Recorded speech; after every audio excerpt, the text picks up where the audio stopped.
My name is Claire Navarro. I'm 34 years old. And the Wednesday afternoon, a venue coordinator called me to confirm capacity permits for an event I had not been invited to. As the afternoon, I finally understood that being the person who holds things together and being the person who gets included are not the same job, and my family had only ever hired me for one of them. The call came at 2:17 on a Wednesday.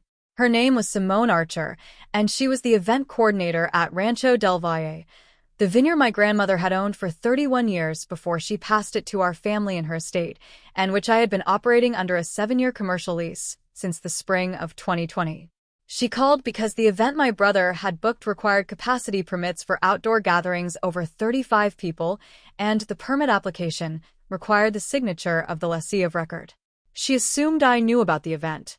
She was calling to confirm a head count of 42 and a start time of 3 in the afternoon that Saturday. I told her I would need to call her back. I set my phone on my drafting table. I work as a project architect at a firm called Ellison and Reed on the 14th floor of a building downtown, and I had been in the middle of reviewing structural drawings for a mixed-use project when the call came in, and I looked at the drawings for a moment without seeing them. Then I opened my email and searched for anything from my brother Marco or my father or anyone in the family about a birthday event. There was nothing. I checked my texts. Nothing. I had not been contacted about my father's 70th birthday celebration in any format by any member of my family. What I had been, apparently, was the lessee of record for the venue where it was being held. I picked up my phone and called my grandmother's estate attorney, a woman named Frances Delgado at Delgado and Ostro Property Law on Coronado Street, who had handled the lease arrangement in 2020 and who I called perhaps twice a year when something required attention at the property. I told her what Simone Archer had told me. Frances Delgado was quiet for a moment in the specific way of a professional who has registered the full shape of a situation before responding to it. Then she said, "Claire, no event at that property can proceed without your written authorization as the lessee of record. The lease is unambiguous on that point. Your brother had no authority to book the venue." I said I had assumed that was the case and wanted to confirm it. She said she would send Simone Archer a formal notice by end of business that day citing the lease instrument and the relevant provisions. She asked if I wanted my brother copied. I said yes. I ended the call. I picked up my red marking pen and went back to the structural drawings because the review was due by 4 and the building's column spacing was not going to resolve itself on account of my family's decisions. I finished the review. I sent it. I drove home at 6:15. I made rice and beans from scratch because it takes 40 minutes and I needed 40 minutes of something that required my hands and not my head. I ate at my kitchen table with the window open and the city noise coming in, and I did not contact Marco or my father or anyone else in my family that evening. What none of them had considered, what my brother Marco had not once thought to verify before he booked a venue for 42 people and sent printed invitations and told my father that I had chosen my career over my family, was that I was the reason that Vineyard still existed as a functioning property, and that my name was the only one on the document that made any of it possible. I want to tell you about Rancho del Valle before anything else, because the property is the reason this story has the shape it has, and because the version my family carries about it is not complete. My grandmother, Rosa Navarro, acquired the vineyard in 1991 with my grandfather, who died in 2003. She ran it alone after that. Not as a vanity project or a retirement hobby, but as an actual working operation that produced wine under a regional label, hosted private events on the weekends, and employed a small year-round staff, including a vineyard manager named Hector Fuentes who had been with the property since 1998. My grandmother was not a sentimental person in the way people sometimes expect old women who own vineyards to be. She was methodical and financially precise and had strong opinions about drainage and rootstock and the specific varietal composition that the valley's microclimate could support. She ran the operation with a ledger she updated weekly and a set of supplier relationships she had cultivated over decades and which did not transfer automatically to anyone who came after her. She died in the winter of 2018, and she left the vineyard to her estate rather than to a specific individual, which meant it passed into the collective hands of her surviving family, my father Ernesto, my uncle Patricio, and my aunt Lupe, with the instruction, in the will, that it should be maintained as an operating property if possible and sold only as a last resort.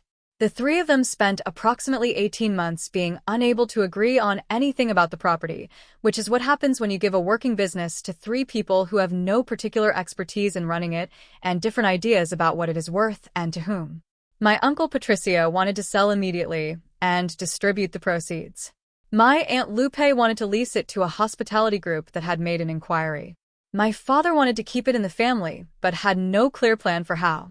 They were still debating this in the spring of 2020 when I drove out to Rancho del Valle on a weekend in April and spent 2 days walking the property with Hector Fuentes, who had been maintaining it in a kind of holding pattern since my grandmother's death and who told me, with the directness of a man who has spent 22 years caring about a piece of land, that it needed a decision soon or it was going to start declining in ways that would be expensive to reverse. I am a project architect. My work involves taking a set of conditions, a site, a program, a budget, a set of constraints, and finding the arrangement that satisfies all of them simultaneously. It is not a heroic skill. It is a systematic one. I looked at the Vineyard, and I looked at the lease inquiry from a hospitality group, and I looked at my uncle's sell now position and my father's hold and hope position, and I ran the numbers on a proposal that I thought could satisfy all three positions while keeping the property in operation and in the family. The proposal was this. I would sign a 7-year commercial lease on the property at a rate that covered the estate's carrying costs, property taxes, insurance, basic maintenance, with an option to purchase at a fixed price at the end of the term.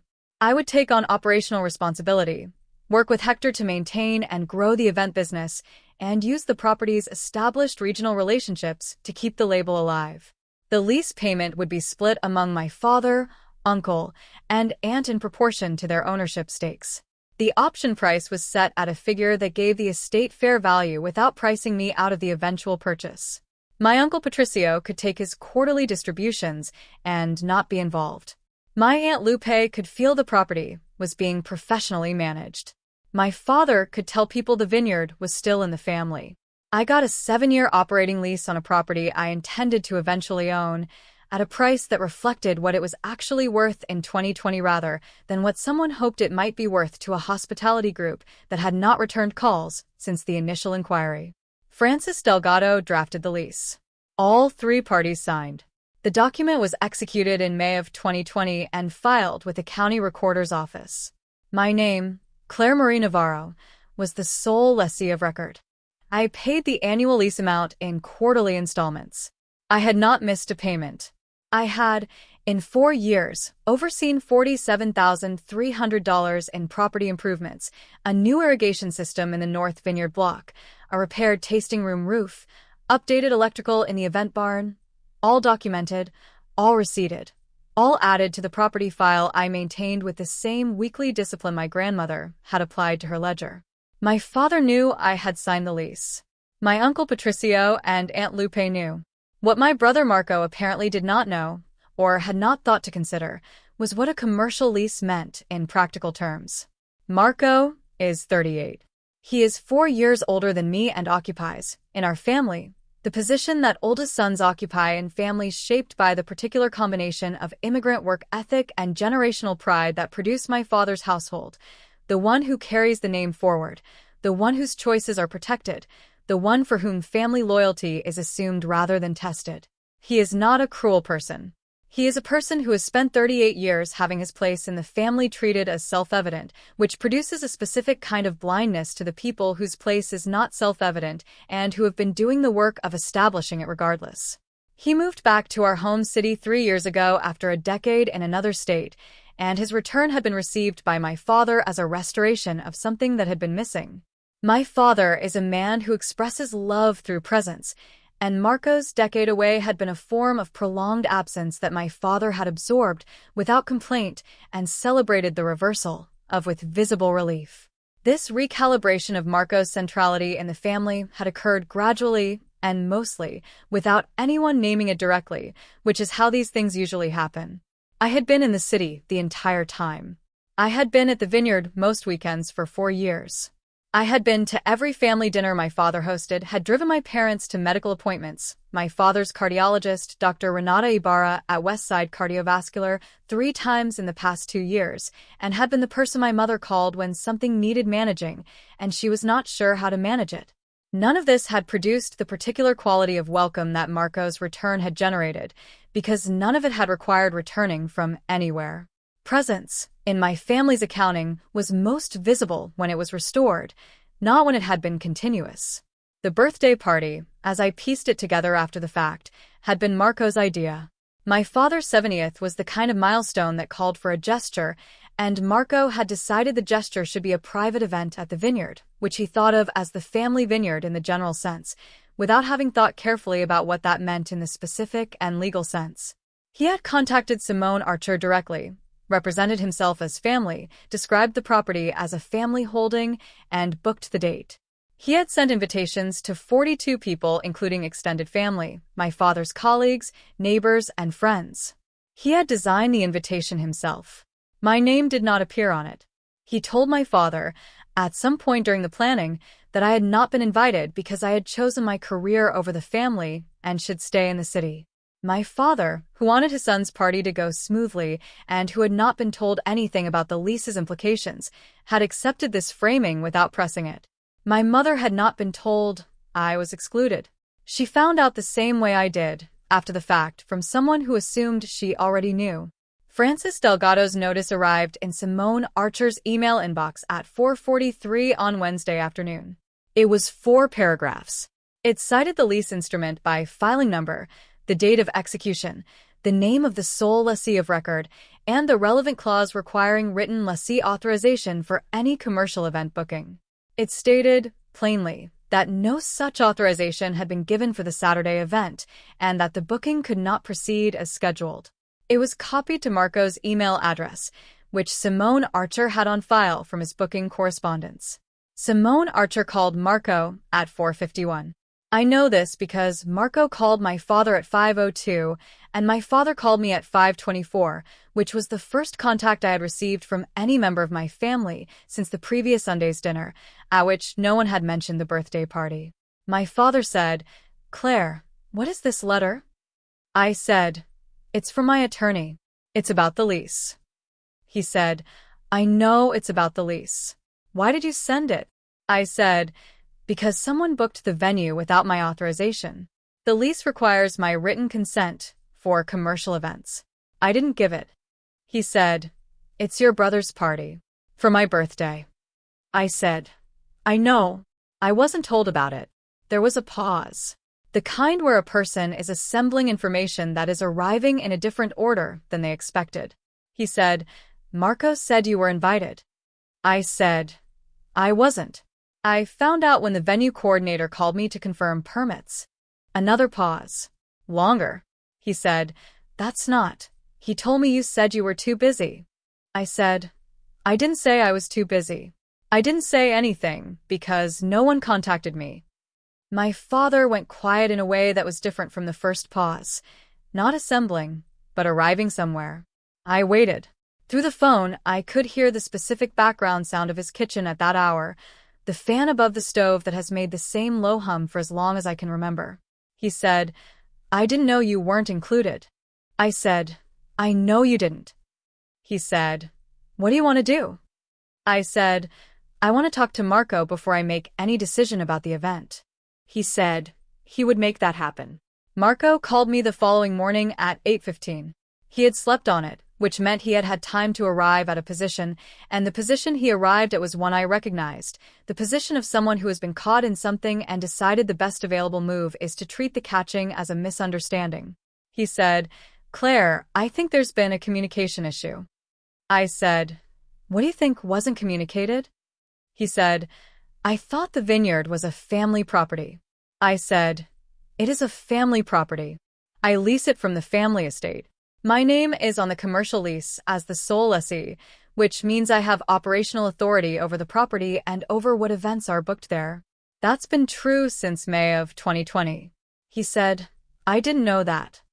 I said, "I understand that. The question I have is why you told Dad I had chosen my career over the family and should stay in the city. The line was quiet for a moment. Not the quiet of someone composing an answer, but the quiet of someone who has been asked a question they were hoping would not be asked directly. He said, "I didn't mean it that way." I said, "How did you mean it?" He said, I thought it would be easier to plan without trying to coordinate your schedule. You're always busy." I said, "I drive to the Vineyard most weekends, Marco. I've been managing that property for 4 years. I'm there more than anyone else in this family." He said, "I know." I said, "Then you understand why she's always busy doesn't hold." He was quiet again. I waited. Outside my apartment window, a delivery truck was making its way up the block with that particular laboring sound of a vehicle heavier than the street expects. I let the silence run until he was ready to fill it. He said, "I should have called you." I said, "Yes." He said, "I'm sorry." I said I heard him. Then I said, "Here's what I want to happen. I want to host Dad's 70th at the Vineyard. I want to be part of planning it. Not called after 42 invitations have already gone out, part of it from the beginning. If that's something you want to do together, I'm in. If it's something you want to do without me, it can't be at Rancho del Valle." He said, "That's fair." I said, "I need you to say it to Dad the way it actually happened, not the version where I was too busy." He said, "I will."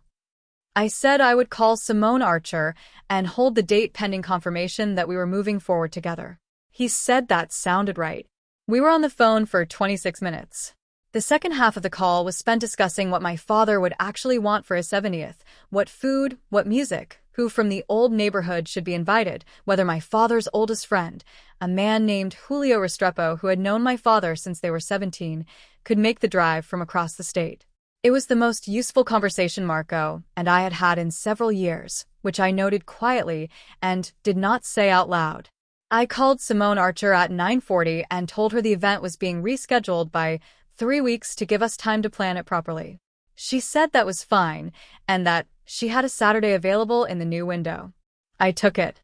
I called Hector Fuentes and asked him to flag the date in his operations calendar and told him there would be a private family event that would need his team support. Hector said he was glad to hear it. He had been wondering, he said, whether the family was going to come out for Mr. Navarro's birthday.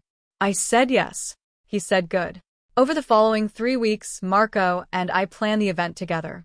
This was not seamless. We had different instincts about almost everything: the menu, the setup, whether the tasting room should be open or reserved, how formal the structure of the evening should be. We disagreed about most of it, and resolved most of the disagreements by asking my father directly what he preferred, which turned out to be the correct method, and the one we should have been using from the beginning. My mother, Elena, became the organizing center of the actual planning in the way she always becomes the organizing center of things once she is included, quietly, thoroughly, with an attention to the specific preferences of every person involved that no one else in the family could match. She knew which of my father's colleagues disliked each other and should be seated apart. She knew that Julio Restrepo had a bad knee and would need a chair near the path from the parking area.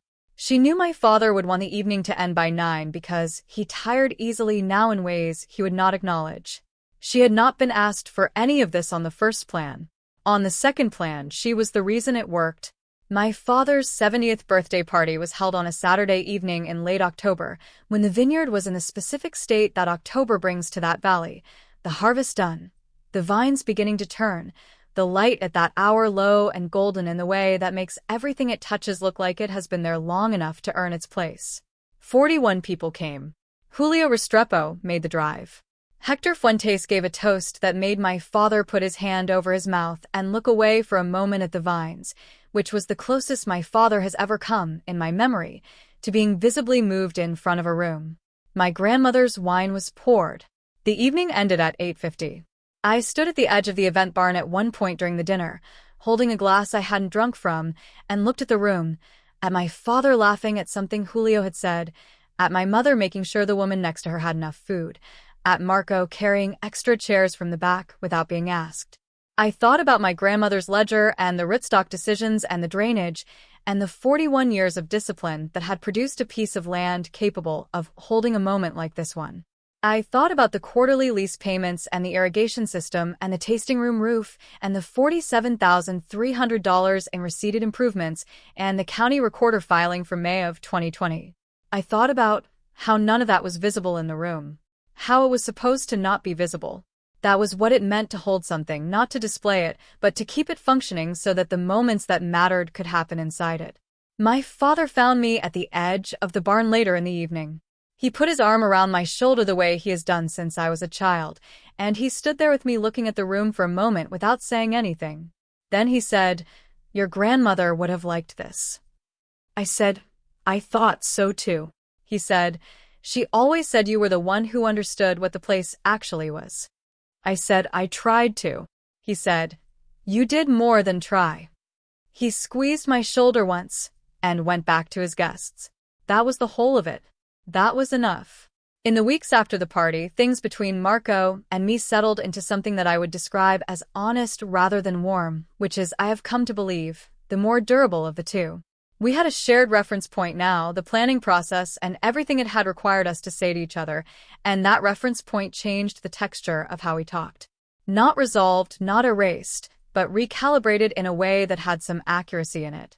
He called me 2 weeks after the party and asked, without preamble, how the winter pruning schedule worked and whether he could come out and help one weekend. I told him Hector ran the pruning and that I would ask if he wanted an extra pair of hands. Hector said yes. Marco came out on a Saturday in November and spent 6 hours in the vines with Hector's crew.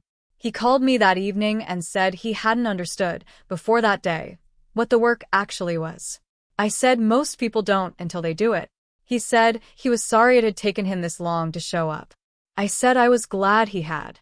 That conversation lasted 8 minutes. It was the one I keep returning to. There is something specific about the moment the venue coordinator called me, 2:17 on a Wednesday, structural drawings on my drafting table, a question about capacity permits for an event I had not been invited to, that I have spent time with. The call was not supposed to happen. Simone Archer was supposed to process the booking, confirm the head count with the person who made the reservation, and move forward. She called me because the permit application required the lessee's signature, and the lessee was me, and so the administrative process of booking the event produced as a byproduct the information that I existed and that my authorization was required. The system found me. Not because anyone chose to include me, but because the document required it.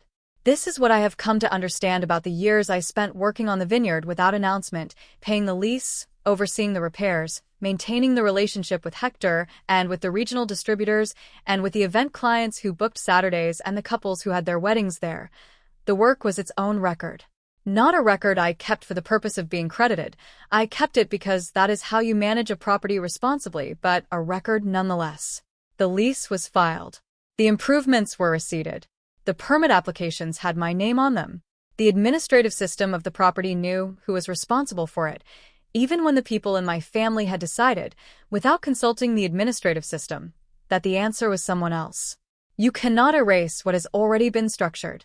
The years of work do not disappear when someone decides not to see them. They are in the quarterly payments and the irrigation diagrams and the tasting room roof and the county filing from May of 2020. They are in the fact that when Simone Archer needed to confirm a permit, she called me.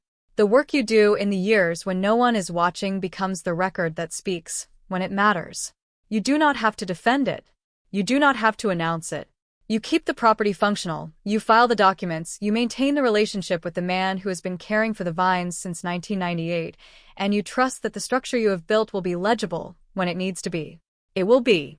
The permit process sees to that. There is a moment from the Thursday morning call with Marco that I have returned to more than any other part of what happened. It was after I told him that driving to the vineyard most weekends and managing the property for 4 years was not the profile of someone who had chosen her career over her family, and he said, "I know." Not defensively. Not as a concession in an argument. Just, "I know." 2 words that meant he had understood something he hadn't understood before, or had understood it and said it out loud for the first time, which is a different thing and sometimes harder. At the vineyard the following November, standing in the vines with Hector's crew, was the same understanding made physical. He had come to see what the work was. He had stayed for 6 hours. He had called me that evening to say he hadn't known before that day. If you have ever held something, a property, a relationship, a piece of someone's life, in the years when no one was watching, and then had someone finally come and see the actual shape of what you had been doing, what was the moment they understood? Not the legal letter, not the permit call, the moment the understanding became real for them? Leave it in the comments. I read them. If this story stayed with you, a like and subscribe help more people find it. Hit the bell so you don't miss the next one. I'm Claire. Thank you for being here.